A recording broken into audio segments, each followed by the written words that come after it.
الحمد لله رب العالمين، والصلاة والسلام على من بعثه الله تعالى رحمة للعالمين، وعلى آله وصحابته أجمعين، والتابعين لهم بإحسان إلى يوم الدين. يا أيها الذين آمنوا اتقوا الله حق تقاته ولا تموتن إلا وأنتم مسلمون. أما بعد، أيها المسلمون، كثر الكلام في هذه الأيام ولا سيما في هذا البلد حول شخصية عظيمة، حول نبي عظيم، وهو آخر الأنبياء والمرسلين، صلوات الله عليه وعلى آله وأتباعه إلى يوم الدين. ومن مسؤولية المسلمين في هذا البلد أن يبينوا للناس من هو هذا النبي العظيم، ليستطيع كل واحد من بني آدم أن يميز بين الحق والباطل، كي تتضح له الصورة، كي يعرف من هذا النبي.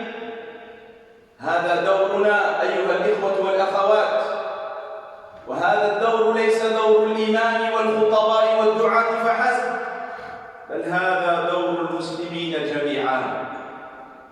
Chers frères, honorables sœurs qui suivent ce prêche à distance, je vous exhorte ainsi que moi-même à la crainte d'Allah exalté.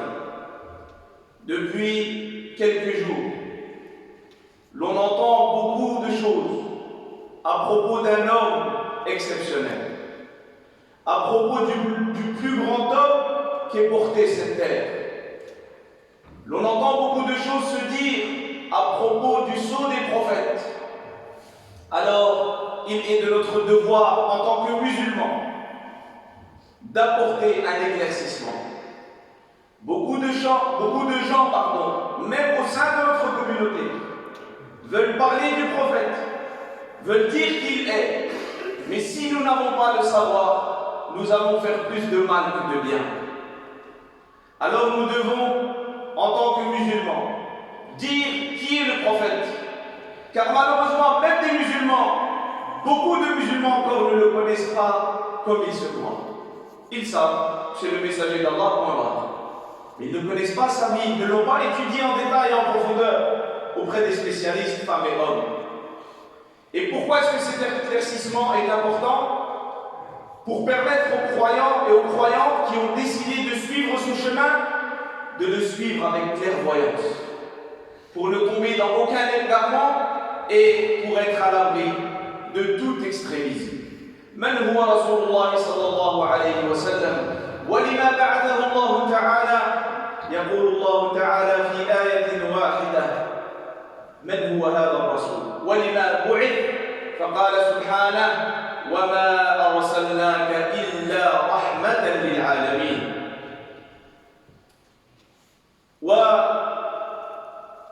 وروي عن أبي هريرة رضي الله تعالى عنه، وهذا الحديث مروي في صحيح مسلم.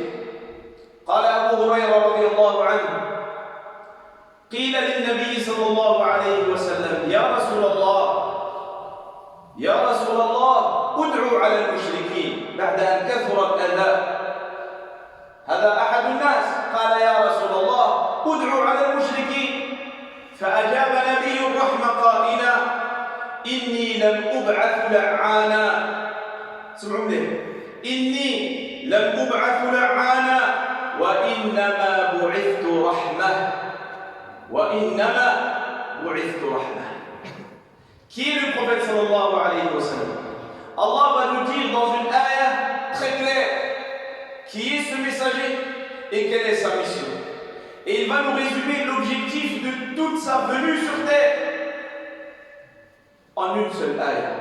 Lorsqu'Allah Azza wa Jalla dit ce qui signifie en français: et nous ne t'avons envoyé que miséricorde pour l'univers, pour tous les mondes. Nous parlerons aujourd'hui de la miséricorde du prophète sallallahu alayhi wa sallam envers les personnes qui n'étaient pas musulmanes, envers les personnes qui l'ont combattu, les personnes qui l'ont insulté, les personnes qui l'ont fait du mal. Et nous parlerons, comme je vous l'ai promis il y a une semaine, de cette miséricorde envers les croyants, envers la création, envers la nature et envers les animaux dans les khutbahs qui viennent, si nous sommes toujours vivants. Une fois, et ce hadith nous est rapporté par l'imam Muslim dans son livre, ce hadith est authentique.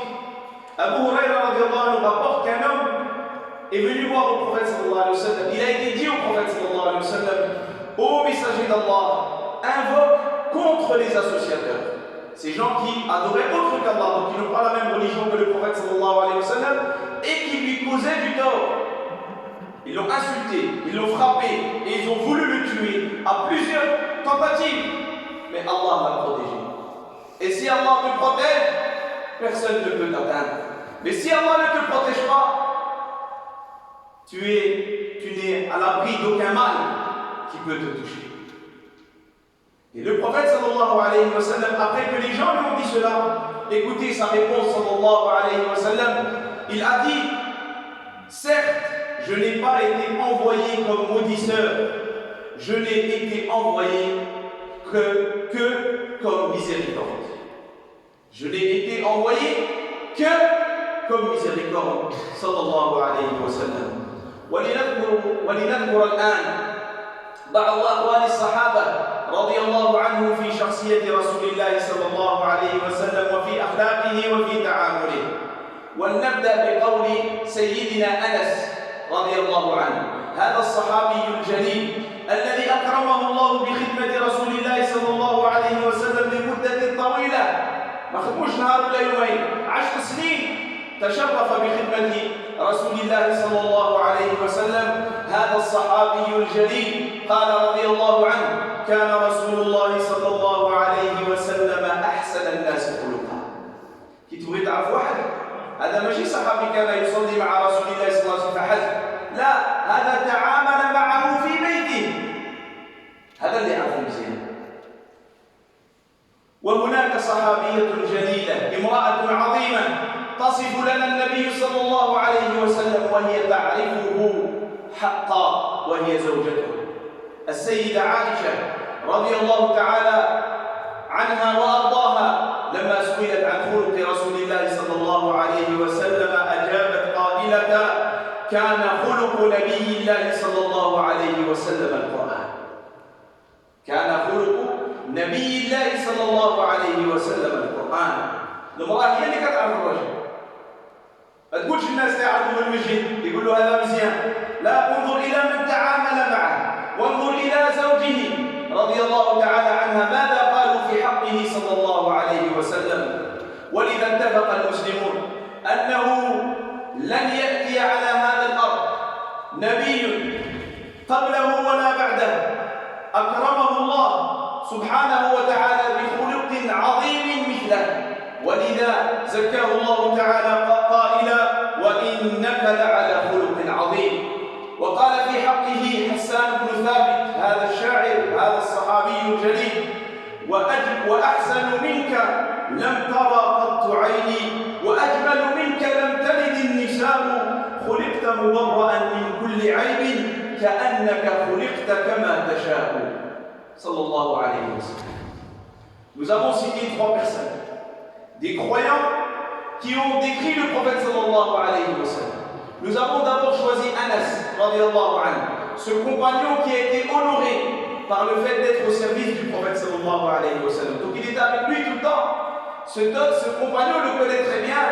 Il ne s'agit pas ici d'un compagnon qui le rencontrait le prophète sallallahu alayhi wa sallam qu'à la mosquée pour prier derrière lui ou pour apprendre de son savoir. Non, c'est un homme qui était au service du prophète sallallahu alayhi wa sallam pendant 10 ans.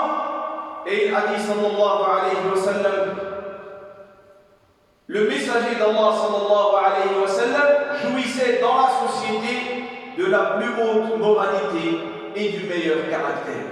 Nous allons désormais parler d'une personne qui connaît le prophète sallallahu alayhi wa sallam encore mieux que Anas, d'une femme, d'une grande savante, d'une femme qui a marqué l'histoire de la communauté musulmane, son épouse, notre mère Aïcha radiyallahu ta'ala anha wa ardaha. Mes chers frères, si l'on veut savoir notre réel poids, demandons que chacun d'entre nous demande à sa femme. et à ses proches, et aux gens avec qui il travaille. Les gens avec qui il travaille et les gens qu'il côtoie au quotidien. Ne te fais pas avoir car les gens font ton éloge parce que tu pries bien et tu récites bien le Coran. Regarde ce que disent de toi ta famille, surtout ton épouse. Et ensuite, tes voisins et ceux que tu côtoies dans la société. Alors son épouse, la Sayyida Aïcha, radiallahu ta'ala anha wa Allah, lorsqu'on est venu lui demander quel était le comportement du prophète sallallahu alayhi wa sallam, elle répondit en disant le comportement du messager d'Allah sallallahu alayhi wa sallam était le Coran.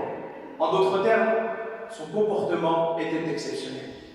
L'on ne pourra jamais atteindre ce niveau-là, mais nous pouvons suivre cet exemple sallallahu alayhi wa sallam. Et nous finissons par dire qu'Allah Azza wa Jalla lui-même a fait l'éloge du comportement du prophète sallallahu alayhi wa sallam lorsqu'il a dit certes, ô Mohammed, tu as été doté d'un comportement grandiose. Wa innaka la'ala khuluqin 'azim.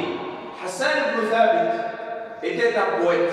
C'était l'un des deux poètes du prophète sallallahu alayhi wa sallam. Il a dit tout ce que nous venons de citer dans deux vers de poésie lorsqu'il a dit ce qui signifie en français plus beau que toi, mes yeux n'ont jamais rien admiré. Le prophète sallallahu alayhi wa sallam était un bel homme, il était élégant, il était bien habillé. Jamais une beauté n'a égalé celle du prophète sallallahu alayhi wa sallam. Alors il dit plus beau que toi, mes yeux n'ont jamais rien admiré.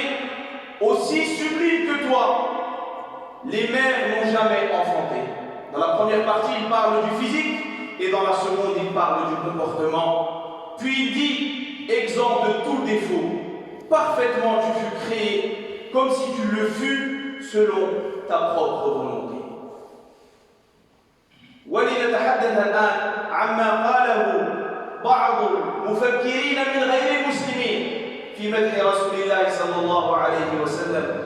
Nous allons désormais parler de ce qu'ont dit des personnes qui ne partagent pas la même croyance que lui, sallallahu alayhi wa sallam. Et parce que nous sommes en France, nous allons citer entre autres deux grandes personnalités françaises. La première est Alphonse de Lamartine, ce poète, cet écrivain, cet homme politique qui a vécu entre la fin du XVIIIe et du XIXe siècle. Écoutez bien ce qu'il a dit. Il a dit en parlant du prophète sallallahu alayhi wa sallam, et je n'ajoute pas un mot, je mets des guillemets. Cet homme était-il un imposteur? Parce que beaucoup de gens ont posé des questions. Alors lui a répondu à cette question en disant nous ne le pensons pas après avoir bien étudié son histoire.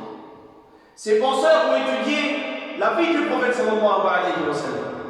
Après l'étude, après le savoir, ils ont pu en tirer les bonnes conclusions.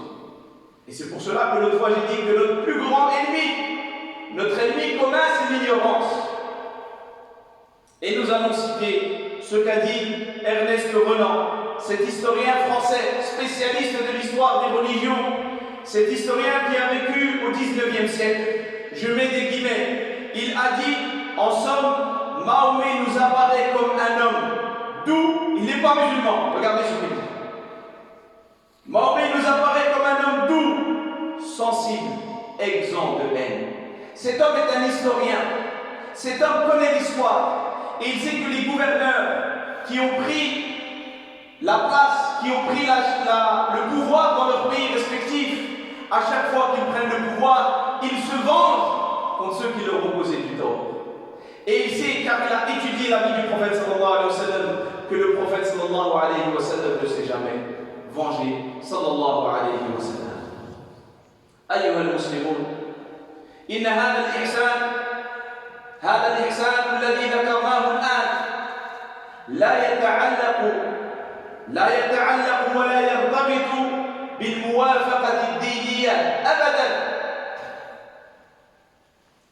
ما تقولوش ينبغي على المسلم أن يحسن للمسلمين فقط، لا، هذا خطأ.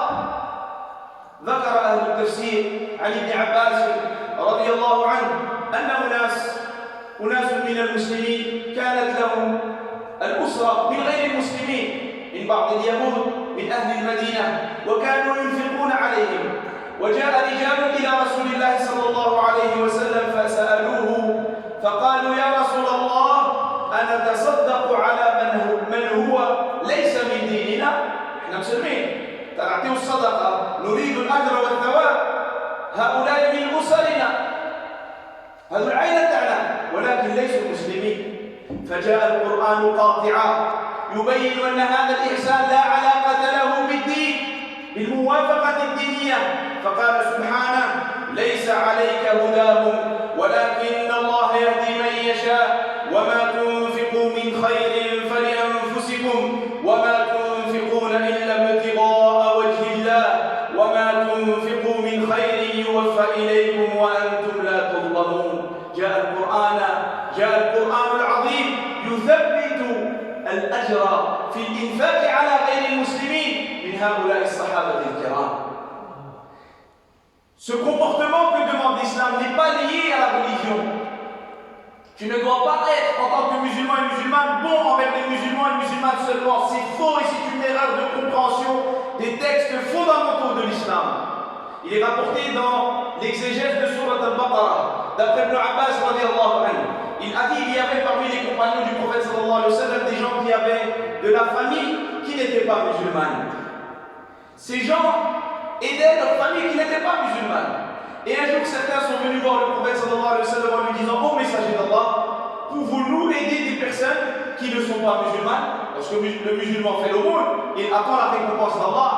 Alors Allah Azza wa Jalla a révélé une ayah dans Surat al-Baqarah, la ayah 272, dans laquelle Allah Azza wa Jalla dit ce qui signifie en français: ce n'est pas à toi de les guider, mais c'est Allah qui guide qui il veut. Et tout ce que vous dépensez de vos biens sera à votre avantage. Et vous ne dépensez que pour plaire à Allah. Et tout ce que vous dépensez de vos biens dans les bonnes œuvres, Allah a cité le fait d'aider les personnes qui ne sont pas musulmanes. C'est une bonne œuvre. Et tout ce que vous dépensez de vos biens dans les bonnes œuvres vous sera récompensé pleinement. Soulignez, pleinement. Et vous ne serez pas lésés. Donc il n'y a pas un lien entre la bienfaisance en islam et le fait d'avoir la même religion. Ce n'est pas vrai. Et nous finirons en français. Vous savez que ce noble comportement du prophète sallallahu alayhi wa sallam apparaît surtout et brille et jaillit à l'instar d'étoiles lors des difficultés. Le prophète sallallahu alayhi wa sallam est parti à Taïf durant le mois de Shawwal de la 10e année de sa prophétie pour faire la da'wah. Et ils l'ont frappé, ils l'ont insulté, et ils lui ont jeté des pierres jusqu'à ce que le prophète sallallahu alayhi wa sallam a saigné. Puis il s'est mis à l'écart, et il s'est assis à proximité d'un endroit calme. Et là, Allah Azza wa Jalla a voulu qu'il rencontre un homme qui s'appelait Addas, un homme qui venait de Ninive, de l'Irak. Et quand cet homme a donné du raisin au prophète sallallahu alayhi wa sallam, le prophète sallallahu alayhi wa sallam a pris et a dit Bismillah. Et cet homme est chrétien, il a dit: qui es-tu pour dire Bismillah? Car les gens de cette région ne disent pas Bismillah. Il a dit: je suis, et toi, qui es-tu? Il a dit: je suis de telle ville. Et le prophète sallallahu alayhi wa sallam lui a dit: tu es de la ville de Yunus ibn Matta. Cet homme était étonné: comment toi connais-tu ce prophète? Il a dit: parce que moi aussi je suis prophète. Et Yunus ibn Matta est mon frère. Pourquoi est-ce qu'Allah a voulu qu'il rencontre cet homme-là? Pourquoi? Quelle est la sagesse? Chaque chose qui nous arrive dans notre vie a été décrétée par le sage, par l'omniscient. Pourquoi rencontrer cet homme dans ce moment difficile où le prophète sallallahu alayhi wa sallam s'est fait insulter, frapper, jusqu'à saigner, et où il a été méprisé, sallallahu alayhi wa sallam? C'était un message. Et le prophète sallallahu alayhi wa sallam l'a compris. Oh Mohammed, rappelle-toi l'histoire de Yunus. Tu ne dois pas te mettre en colère contre ton peuple. Et c'est pour cela que le prophète sallallahu alayhi wa sallam n'a pas voulu le châtiment pour ces gens-là, mais il a imploré Allah Azza wa Jal qu'il leur pardonne. Allahumma ighfir li qawmi fa innahum la ya'lamun. Ils lui ont causé du tort et il a demandé à Allah de leur pardonner. Voilà l'exemple du prophète sallallahu alayhi wa sallam. Une dernière histoire. Lors d'un voyage, le prophète sallallahu alayhi wa sallam s'est allongé sous l'ombre d'un arbre. Et en se réveillant, un homme avait le sabre dégainé à proximité de sa tête. Et cet homme lui a dit, Man yamna'uka minni, qui va te protéger maintenant de moi? Cet homme veut tuer le prophète sallallahu alayhi wa sallam. Et le prophète sallallahu alayhi wa sallam a dit, Allah, Allah, Allah.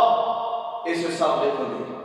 Puis le prophète sallallahu alayhi wa sallam l'a repris en lui disant, Man yamna'uka minni, qui va te protéger maintenant? Et cet homme connaît le prophète sallallahu alayhi wa sallam. C'est pour cela que si nous les musulmans et les musulmanes, nous apprenons la vie du prophète sallallahu alayhi wa sallam et nous nous comportons comme il le faisait, les gens vont voir la beauté de l'islam. Les gens vont aimer le prophète sallallahu alayhi wa sallam. Mais c'est à nous de travailler. C'est à nous, musulmans, musulmanes, jeunes, âgés. Nous devons marquer un break dans notre vie, un stop, et étudier la vie du prophète sallallahu alayhi wa sallam et nous comporter de cette manière. Cet homme qui est venu tuer le prophète sallallahu alayhi wa sallam. Donc tout à l'heure on a parlé de ceux qui l'ont insulté et frappé. Cet homme est venu volontairement le tuer, le sabre est dégainé. Et le prophète sallallahu alayhi wa sallam lui explique le but de sa mission. Mais cet homme refuse et le prophète sallallahu alayhi wa sallam le laisse partir.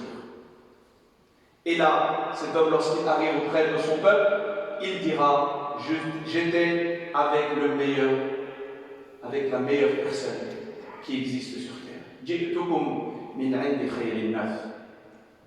أيها المسلمون، لنتصف بأخلاق رسول الله صلى الله عليه وسلم، ولنتعلم سيرته العطرة في بيوتنا، ولنربي عليها أبناءنا. هذا الخلق العظيم، هذا الخلق الذي جمعه عبد الله بن المبارك قائلا: إن حسن الخلق هو طلاقة الوجه وبذل المعروف وكف الأذى. Que l'on apprenne la vie du prophète sallallahu alayhi wa sallam dans nos demeures, que l'on l'explique avec nos enfants, pour que nos enfants sachent qui est vraiment le prophète sallallahu alayhi wa sallam, et que l'on suive le prophète sallallahu alayhi wa sallam dans son comportement. Mais que veut dire le comportement? Abdullah ibn Mubarak rahmatullahi alayhi a dit: le comportement consiste à avoir un visage souriant, à participer à toute bonne action et à préserver les gens de tout mal. أقول قولي هذا وأستغفر الله لي ولكم ولسائر المسلمين من كل ذنب فاستغفروه إنه هو الغفور الرحيم.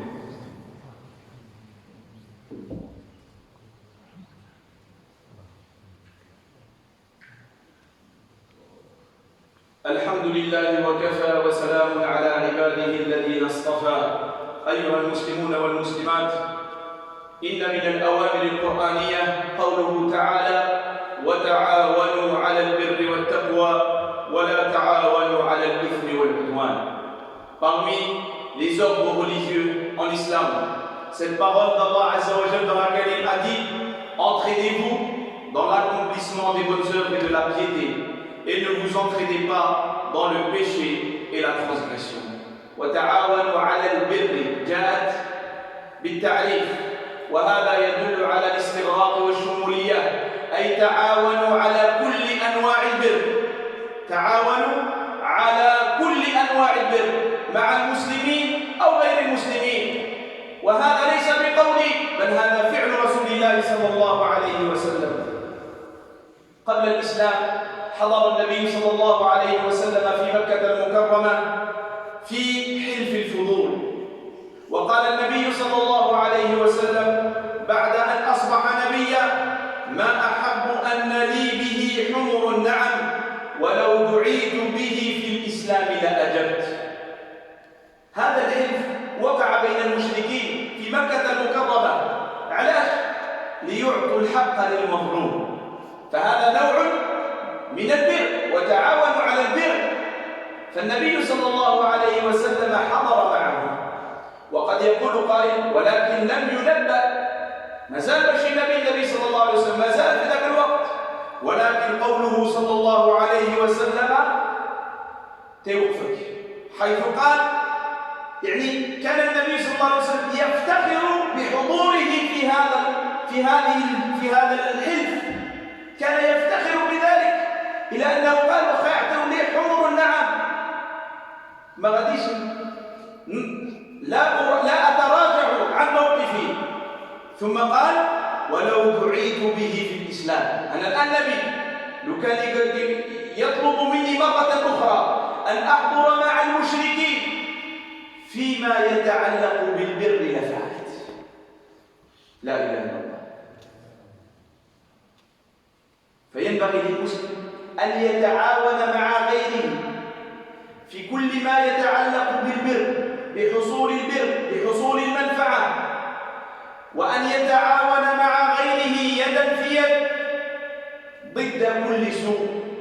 وهذا ما فعله رسول الله صلى الله عليه وسلم لما وصل المدينة في صحيفة المدينة، لما قال أن اليهود والمسلمين كلهم يجب عليهم أن يتعاونوا على حفاظ المدينة من شر الأعداء. Dans cette injonction coranique, il y a deux choses. La première, c'est qu'Allah Azza wa Jalla demande à tous les croyants et aux croyants de nous entraîner dans l'accomplissement des bonnes œuvres. Et al-bir, ici en arabe, a été dans ce passage du noble Coran défini. Il est défini, il n'est pas indéfini. Wa ta'awanu 'ala al-birri. Cela signifie qu'en tant que musulman et musulmane, vous devez vous entraider avec toute personne, sans distinction d'origine, de religion, sans aucune distinction, sur tout ce qui est bon. Et vous devez vous entraider avec toute personne pour repousser tout ce qui est mauvais pour vous dans votre société. Ce n'est pas moi qui le dis, c'est le Coran. Et ce n'est pas moi qui le pratique en premier, c'est le prophète sallallahu alayhi wa sallam qui l'a fait. Le prophète sallallahu alayhi wa sallam, alors qu'il était à la Mecque, a participé à un pacte qui s'appelle Al-Fudul, car parmi les grands notables de la Mecque, il y avait beaucoup qui s'appelaient Al-Fadl. Le but de ce pacte, le prophète sallallahu alayhi wa sallam y a assisté alors qu'il n'était pas encore prophète. Mais pourquoi est-ce qu'il y a assisté? Parce que c'était un bien. C'était un pacte pour donner à l'opprimé son droit, pour préserver le droit de l'opprimé. C'est une bonne chose. Alors certains pourraient dire oui, mais cela a eu lieu avant le fait qu'il soit prophète, avant ses 40 ans. Alors là, le prophète sallallahu alayhi wa sallam répond dans un hadith où il a dit: si on m'invitait maintenant en islam à un tel pacte, j'y répondrais favorablement. Pourquoi? Car c'est un bien. Préserver et donner le droit à l'opprimé. Le prophète sallallahu alayhi wa sallam te dit: j'y répondrai favorablement avec des polythéistes. Alors en tant que croyant, tu dois suivre cet exemple. Et tu dois également suivre son exemple pour repousser tout ce qui est mauvais dans ta société, dans la société dans laquelle tu vis, comme l'a fait le prophète sallallahu alayhi wa sallam dans la constitution de Médine. Le prophète sallallahu alayhi wa sallam a dit dans cette constitution, je mets des guillemets, musulmans et juifs s'entraident pour repousser quiconque attaquera Yathrib al-Madina. Les musulmans et les juifs s'entraident, oui. Pourquoi? Pour repousser un mal. Le musulman s'entraide, s'unit avec toute personne pour apporter un bien dans la société ou pour repousser un mal. Que celui qui dit je suis musulman et je suis les pas du prophète et j'aime mon prophète et je suis jaloux de mon prophète, qu'il le suive et qu'il arrête de suivre des barbares ignorants qui aiment le sang, des gens qui n'ont aucun lien ni avec les mosquées ni avec les enseignants de théologie musulmane, des gens qui n'ont de lien qu'avec les drogues et avec les barbares et les criminels. Mais nous avons une responsabilité. Nous devons dire haut et fort que ces gens n'ont rien à voir avec l'islam. Alors certains disent oui, mais pourquoi est-ce que tu dis ça, monsieur l'imam? Parce que j'ai la tête sur les épaules. Et parce que ces fous agissent en disant nous aimons le prophète, vous êtes des menteurs. Si vous aimez le prophète, suivez-le. Vous pouvez vérifier toutes les informations. C'est des versets du Coran, donc on ne parle pas d'authenticité. Et vérifier les hadiths, ils sont tous authentiques. Alors, nous avons une responsabilité envers nos familles, envers notre pays. Nous devons être à la hauteur. Et nous devons nous investir. Le musulman ne doit pas rester à l'écart. Dès qu'il y a un bien quelconque, les musulmans doivent participer dans la société. Dès qu'on veut repousser un mal quelconque comme celui-ci, nous devons être présents et être là, être fermes. N'oubliez jamais que les terroristes tuent surtout des musulmans. La plupart des gens qui sont tués sont musulmans. Ce professeur qui est mort n'était pas musulman. Mais lorsque vous regardez les statistiques, ces gens tuent surtout des musulmans. Qu'ils tuent un musulman ou un non-musulman, auprès d'Allah c'est pareil. Car l'âme humaine est sacrée. من قتل نفسا بغير نفس أو فساد في الأرض فكأنما قتل الناس جميعا ومن أحياها فكأنما أحيا الناس جميعا. Nous ne devons pas avoir de discours. Nous en avons qu'un seul. Nous sommes croyants, nous devons suivre l'exemple du prophète sallallahu alayhi wa sallam et des prophètes avant lui, qui ont tous été insultés. C'est vrai, ça nous fait mal, nous avons le droit. Nous avons le droit, mais quelle est notre responsabilité maintenant? Comment répondre? Répondre avec sagesse. Répondre, je vous le dis toujours, sortez l'argent de votre poche et venons, nous, habitants de Chevilly-la-Rue et de la région parisienne, nous allons, si vous êtes d'accord, ramasser de l'argent et faire une exposition digne de ce nom. Pas un petit dos, une exposition dans laquelle nous allons présenter qui est le prophète sallallahu alayhi wa sallam. Si vous voulez vraiment travailler, il y a beaucoup de portes pour le bien. Alors, aujourd'hui, je vais faire une dua en français. Je vais faire une dua que je vais traduire en français. Et c'est une dua qu'Ibrahim alayhi salam a faite, et nous l'avons dit la semaine dernière. Rabbi ij'al hadha al-balada amina. Allahumma ij'al hadha al-balada amina mutma'innan ya rabbal alamin. Allahumma ij'al hadha al-balada amina mutma'innan ya rabbal alamin. Nous implorons Allah, comme l'a fait Ibrahim alayhi salam, lorsqu'il a demandé à Allah d'installer la paix à la Mecque. Nous implorons Allah, notre Seigneur, d'installer et de répandre la paix en France, dans ce pays. Nous t'implorons, ô Allah, Allah comprend l'arabe et le français. Nous t'implorons, ô Allah, de propager la paix dans ce pays et de nous permettre, ainsi que nos épouses et nos enfants, d'être de réels facteurs pour que cette paix ne soit pas juste une phrase et un slogan, mais pour que chaque citoyen puisse vivre ici sur terre avec paix. Subhana rabbika rabbil izzati amma yasifun wa salamun ala al-mursalin walhamdulillahi rabbil alamin.